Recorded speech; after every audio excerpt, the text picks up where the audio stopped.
Salam, mən Bakı Psixologiya Mərkəzinin uzman klinik psixoloq, psixoterapevt, ailə danışmanı Arzu Hüseynzadə. Bugün psixoloqlara ən çox verilən sualları rastgele bir şəkildə seçib cavablandıracağam.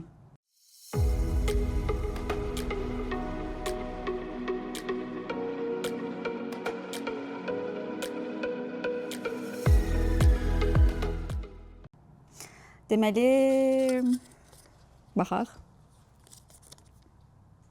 Bir psixoloq özü stresli olanda nə edir? Bəzi insanların, hətta deyərdim ki, mən çox insanların beynində belə bir düşüncə var ki, psixoloq dediyimiz qəzəblənməməlidir, üzülməməlidir, sakit olmalıdır, heç nəyə reaksiya əsəbi bir şəkildə verməməlidir və həmçinin də stresli vəziyyətləri çox profesional bir şəkildə idarə etməlidir və hətta o dərəcədə ki, digər insanlar tərəfindən fərq edilməməlidir, belə ki, o nədənsə təsirlənibdir. Amma vəziyyət belədir ki, psixoloqlar da insandır və nəzərə alsaq ki, hətta onlara gələn pasiyentlər, hər birinin həyat hekayəsini dinləmək və s. bunların hər biri onlarda stres yaradan məqamlardır əslində. Yəni deyərdim ki, psixoloqlar daha çox bu vəziyyətlərlə qarşı-qarşıya qala bilir və hətta psixoloqların özü də bir terapiya dəstəyi alsa deyərdim ki, yaxşı olar. Amma bəzən ola bilir ki, belə deyim, hər insanın nələrəsə yanaşması və s. fərqli bir şəkildədir. Bəzən bu güvən bağını yaratmaq və s. psixoloqların özü üçün qəliz və çətin ola bilir. Amma mən özüm cəhətdən deyim də, yəni gəlin ki, mən necə stresli vəziyyətlərlə başa çıxıram. Birinci, mən tapmışam mənə nə yaxşı təsir eləyir. Əlbəttə, düşüncələrimi, duyğularımı və s. ələ alıb, mənə nəyin təsir etdiyini tapıb, analiz edib dəyişməyə çalışıram əlbəttə. Amma bəzən həyatda elə məqamlar olur ki, insan bəzən onlarla üzləşməkdə çətinlik çəkir və yaxud da onları dəyişdirməkdə çətinlik çəkir və hətta elə vəziyyət olur ki, həqiqətən o vəziyyət bizdə zaten stres yaratmalıdır və onu biz yaşamalıyıq. Belə olan məqamda isə özümü davranışsal fəaliyyətlərə verirəm. Misal üçün, fitness mənə çox yaxşı təsir edir. Özünüzü zorlamayın ki, sizə də fitness təsir edəcək yaxşı bir şəkildə. Fərqli-fərqli sahələri yoxlaya bilərsiniz. Nə bilim, yoga olar, tenis olar, bu olmaz, domino olar, fərqi yoxdur nə. Siz sizə yaxşı təsir edən nə isə edib, ən azından belə deyim də, tüklər deməli, kafa dağıta bilərsiniz. Düzdür, bu problemi həll etmir. Əlbəttə həll etmir. Ancaq siz hansısa sizə yaxşı təsir edən fəaliyyət növü ilə məşğul olanda, İstərsəmiz bədəndə biz biolojik bir varlığıq da, dopamin, serotonin və s. ifraz olunacaq. Və bununla da biz özümüzü bir qədər müsbət hiss edəcəyik. 10 dəqiqəlinə də olsa, 1 saatlığına da olsa. Və belə olduğu təqdirdə isə biz o problemləri daha rahat bir şəkildə ələ alıb analiz edə biləcəyik. Baxaq digər suala.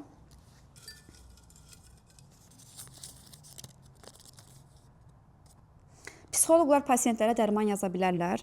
Bu çox səhv salınan məqamlardan biridir. Təkcə mən hətta bunu psixoloqlar tərəfindən yox, hansısa bir problemi olub nevropatoloqa və yaxud da psixiatra mı gedim? Yəni bunun fərqini tam olaraq bilməyən insanlar üçün dəqiq izah etmək istəyərdim. Psixoloqların klinik psixoloq olsa belə mənim kimi dərman yazmaq haqqı yoxdur. Yəni psixoterapevt dediyimiz şəxslər terapiya tətbiq edə bilər, psixiatrlar, nevropatoloqlar dərman yaza bilər, psixoloji pozuntular doğrultusunda psixiatrlar dərman yazır və diaqnoz qoyur. Yəni, həmçinin psixoloq diaqnoz da qoya bilməz. Nevropatoloq isə daha çox beyinlə bağlı olan problemlərdə, misal üçün deyək ki, beyində damar tıxanıqlığı var, miqren var, nə bilim, və s. və s. Bunlarla nevropatoloq məşğul olur. Amma deyək ki, bipolyardır, şizofrendir, depressiyadır, panik pozuntudur. Bunlara isə psixiatr dərman yazır. Amma bizim insanlar bəzən gedər psixoloqlara deyir ki, dərman yaz. Elə psixoloqlar da var ki, bitki tərkiblidir deyib verirlər ki, istifadə et. Bəzi nevropatoloqlar var ki, depressiyada olan şəxsə dərman yazır. Düzdür, ola bilər ki, effektiv təsir göstərib sizə. Ancaq ki, hər problemin öz mütəxəssisinə yönəlsək, daha qısa bir müddətdə daha effektiv nəticə əldə edə bilərik. Çünki sonra pasiyentlər özü də bezir, deyir ki, filan kəsə getdim, filan həkimə getdim, bunu elədim, onu elədim, amma nəticə yoxdur. Və özü də bezir, fikirləşir ki, misal üçün depressiya və yaxud da panik atak, panik pozuntu həll olmaz bir problemdir. Yox deyil, sadəcə düzgün istiqamətlənməmiş olmusunuz, yəni belə deyim.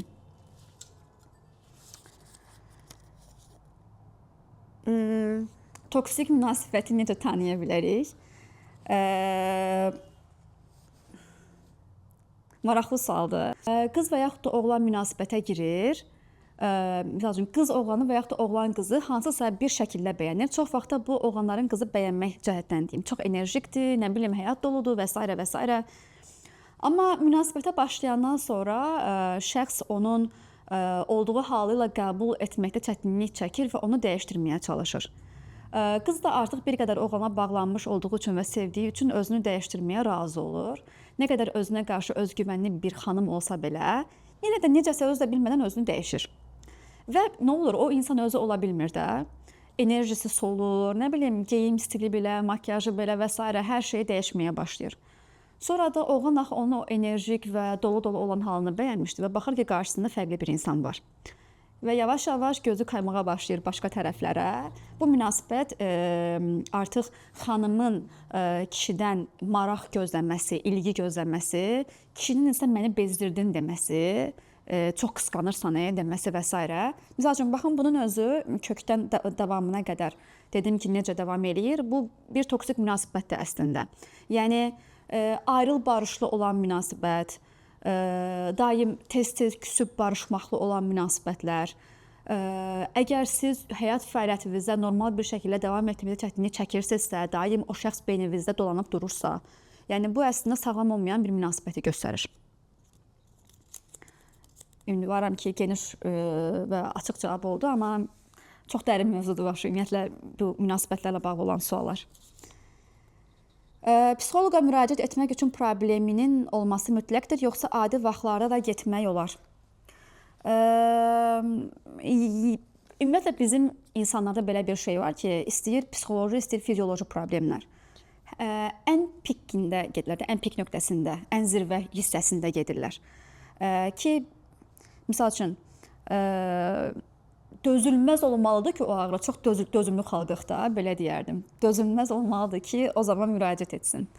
Psixoloji cəhətdən də həmçinin. Yəni, biz gözləməli deyilik ki, hansısa bir problem pozuntuya çevrilsin. Vaxtında fərq edə bilməyimiz, yenə də özümüzü tanımağımız və onun əsasında yəni, nə qədər ki bizdən, belə deyim də, misal üçün, siz görürsünüz ki, sizə nəsə normal getmir. Yəni, belə düşünün ki, bir dəfə getsəm ən pis nə ola bilər ki? Yəni, istəməsəm davam eləmərəm. Amma mən oradan əliboş qayıtmayacam ən azından. Adi bir dəqiqə çox insanın dediyi, məndə panik atak vardı da, yəni bu sözdür. Panik atakın özü əslində bir dəfə keçiriləndən sonra panik pozuntuya çevrilir də. Yəni, vaxtında siz müraciət edib onun nə olduğunu anlasanız, yəni panik pozuntuya çevrilməyə də bilər. Həmçinin də istəyir münasibət problemləri olsun və s.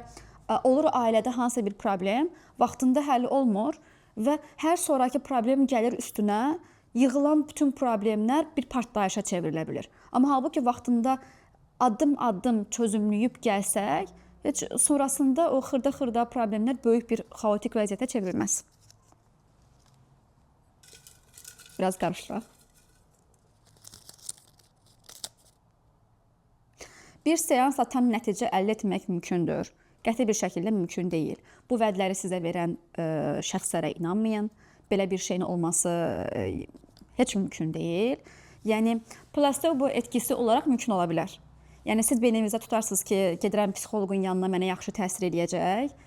Ola bilər onda. Və yaxud da sizin probleminiz sizə cüzi bir təsir eləyən bir şey olar. Hə, onda ola bilər ki, yəni elə bir dərin bir məsələ yoxdur da, belə deyim.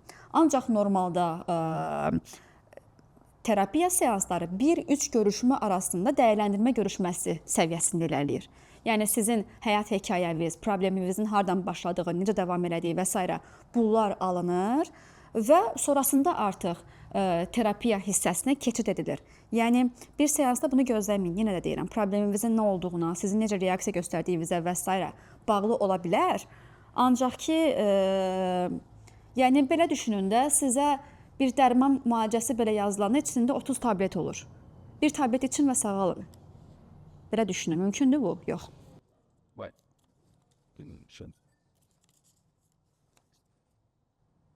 Qısqanclıq hissini necə idarə etmək olar? Baxır ki, kimə qarşı qısqanclıq, amma düşünürəm ki, romantik münasibətdə sevgililər arasında olan bir qısqanclıqdır. Dozunda olan bir qısqanclıq münasibəti çox şirin və əyləncəli hala gətirə bilir. dozunda, yəni səviyyəsindədirsə, iki tərəfi də bezdirməyən bir şəkildə, insanın istənildiyini hiss elətdirəcək şəkildə bir qısqanclıqdırsa.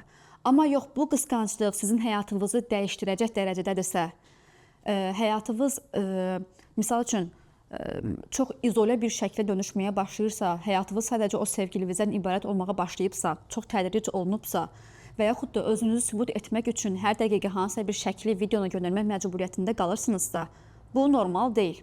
Yəni, iki şəxslər bir-birinə o güvəni verməlidir. Çünki xanım və yaxud da kişi fərqi yoxdur. İşləməyə gedirlər, marketə gedirlər, fərqli yerlərə gedirlər.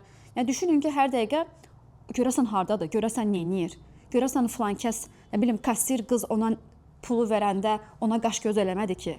Yəni, beynində bütün günü evdə və yaxud da işdə oturub düşünmək bunları çox yorucu olsa gərəkdir, elə deyil. Yəni, və bu güvən olmadan, bu güvən münasibəti yaranmadan necə sevgililiyi, nişanlılığı, evliliyi, yəni hətta düşünün ki, hətta uşaqlarınızın atasıdır və qalmışsınız belə bir arada. Nə inana bilirsiniz, nə buraxa bilirsiniz, yəni necə idarə etmək olar, çox çətin olar. Yəni, buna görə də mən deyərdim ki, bu vəziyyət kökdən gəlir. Yəni, baxın ki, o insan sizə o güvəni bəxş edir. Yəni, bəzən xırda bir cavaba bağlıdır o güvənin köklü bir şəkildə yaranması. Əgər daim ağlınızda sual varsa, bu qarşı tərəfin də problemidir, sadəcə olaraq sizin deyil. Amma siz birinci özünüzə bir baxın, nə var sizdə problem, yəni əvvəlki münasibətlərinizdə də belə bir məsələ olubdumu, yox sadəcə olaraq bu şəxsə bağlıdırsa, onda o şəxsi sorğulamalısınız. Yox, əvvəldən bəri digər münasibətlərinizdə də bu qısqanclıq problemi çox dərin bir iz salan bir məqam olubdursa, siz özünüzə birinci baxmalısınız, deməli sizdə nəsə var.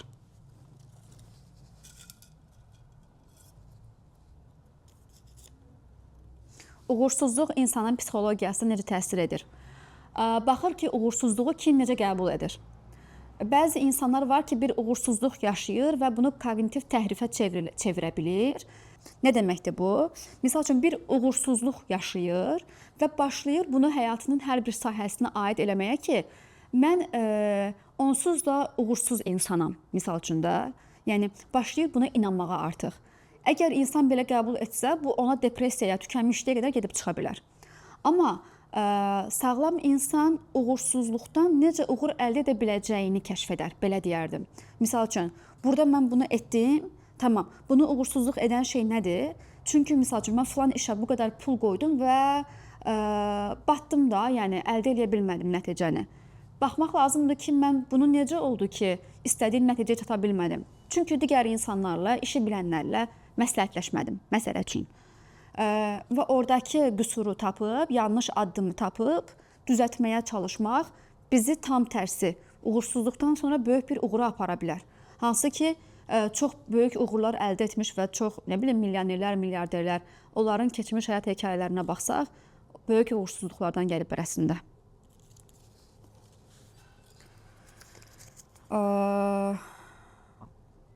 Bu ilk suala bir qədər bənzəyir. Streslə mübarizə aparmağın ən sadə yolu nədir?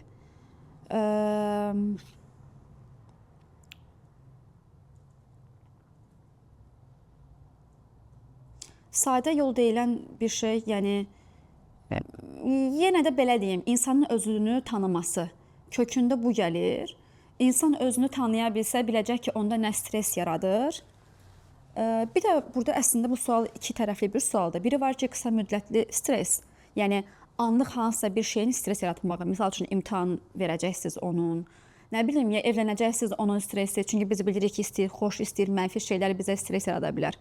Bir də var ki, uzun müddətli bir vəziyyətin stres yaratması. Misal üçün, deyək ki, siz işləyirsiniz, iş yerində daima müdür sizə təzyiq göstərir və bu sizə stres yaradır. Fərqli-fərqlidir. Yəni, baxır ki, hansı. Onda mən deyərdim ki, qısa müddətli vəziyyətləri nəzərə alın. Birinci, əgər bir şey bizdə stres yaradırsa, bizim o şeyə yüklədiyimiz məna nədir, ona baxmalıyıq. Misal üçün də, deyək ki, imtahan və yaxud da deyək ki, müsahibəyə girəcəksiniz və s. Görəsən, necə keçəcək? Birdən cavab verə bilmərəm, birdən yaza bilmərəm. Birinci, bu kimi sualları tapıb, beynimizdə bizdə nə stres yaradır, onu cavablandırmağa çalışmalıyıq ilk öncəliklə. Çünki bəlkə heç o şey bizdə stres yaratmalı olan bir vəziyyət deyil. Dozundan yüksək səviyyədə bir stressdirsə əgər. Çünki dozunda olan stres tam tərsi bizi tam tərsi təşviq eləyir işi daha iti bir şəkildə görə bilməyimizə. Və nəfəs texnikaları var burada. 4 saniyə nəfəsi almaq, sinədə tuturuq. 7 saniyə və 8 saniyə ağzımızdan verib rahatlamağa çalışırıq. 5-4-3-2-1 texnikası var. Diqqətimizi o sahədən ayırıb başqa bir sahəyə yönləndirməklə bağlıdır. Və s. bir çox yolları var. Yenə dediyim kimi bu streslə mübarizə dedikdə hansı stres nəzərdə tutulur? Buna bağlı olaraq da cavabım dəyişə bilərdi əslində. Bundan sonra son bir sualımız qalır. Xoşbəxt olmaq üçün hansı vərdişlər faydalıdır? Yəni, biz biolojik bir varlığıq və biz düşüncələrdən, duyğulardan, davranışlardan ibarətik. Yəni, biz özümüzü həm düşünsəl yöndə, həm də hərəkətsəl yöndə ələ almalıyıq əslində. Xoşbəxt olmaq üçün birinci həyatın mənasının nə olduğunu tapa bilsək yaxşı olar. Tapın ki, birinci bu nədir? Misal üçün, belə deyim də, bəlkə də çətin vəziyyətdə hər bir kəsin ağlından bir dəfə də olsun yaşamağın nə mənası var, düşüncəsi keçibdir. Amma keçən kimi gedib özümüzü öldürməmişik ki. Çünki zidd bir düşüncə yaranıb və bu bizə mane olub. O düşüncə nə idi? Qoymayan şey. Onu tapın. Bax, o da sizi yaşamağa icazə verən şey. Və xoşbəxt olmağın da yolu bir növ o mənanı tapıb oradan irəliləməkdən gəlir əslində. Son sual. Görək nədir? Özünə inamı artırmaq üçün nə etməliyik? Özünə inamı artırmaq üçün özümüzü tanımalıyıq. Yenə də hər şey gedir dayanır özünü tanımağa.